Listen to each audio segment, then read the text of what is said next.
أعوذ بالله من الشيطان الرجيم.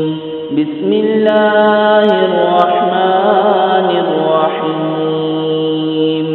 وإذا طلقتم النساء فبلغن أجلهن فلا تعضلوهن أن ينكحن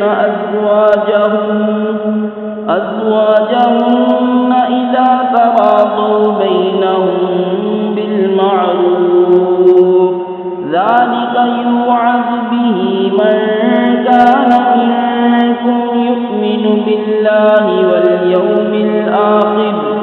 ذلكم أزكى لكم وأطهر والله يعلم وأنتم لا تعلمون.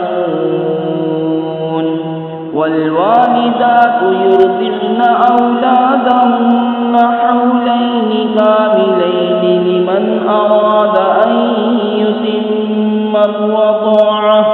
وعلى المولود له رزقهن وكسوتهن بالمعروف. لا تكلف نفس إلا وسعها. لا تضار والدة بولدها ولا مولود له بولده. وعلى الوارث مثل ذلك فإن أرادا فصالا عن تراض منهما وتشاور فلا جناح عليهما. وإن أردتم أن تسترضعوا أولادكم فلا جناح عليكم إذا سلمتم ما آتيتم بالمعروف. واتقوا الله واعلموا أن الله بما تعملون بصير. اور جب تم عورتوں کو طلاق دو اور ان کی میعاد پوری ہو جائے تو اے عورتوں کے والیوں انہیں نہ روکو اس سے کہ اپنے شوہروں سے نکاح کر لیں جبکہ آپس میں موافق کے شرع رضامند ہو جائیں. یہ نصیحت اسے دی جاتی ہے جو تم میں سے اللہ اور قیامت پر ایمان رکھتا ہو.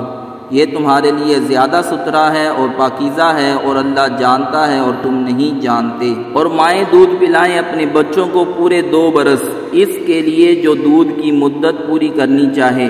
اور جس کا بچہ ہے اس پر عورتوں کا کھانا پہننا ہے. حسب دستور کسی جان پر بوجھ نہ رکھا جائے گا مگر اس کے مقدور بھر. ماں کو ضرر نہ دیا جائے اس کے بچہ سے اور نہ اولاد والے کو اس کی اولاد سے.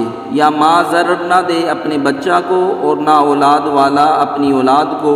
اور جو باپ کا قائم مقام ہے اس پر بھی ایسا ہی واجب ہے. پھر اگر ماں باپ دونوں آپس کی رضا اور مشورے سے دودھ چھڑانا چاہیں تو ان پر گناہ نہیں. اور اگر تم چاہو کہ دائیوں سے اپنے بچوں کو دودھ پلواؤ تو بھی تم پر کچھ مذائقہ نہیں.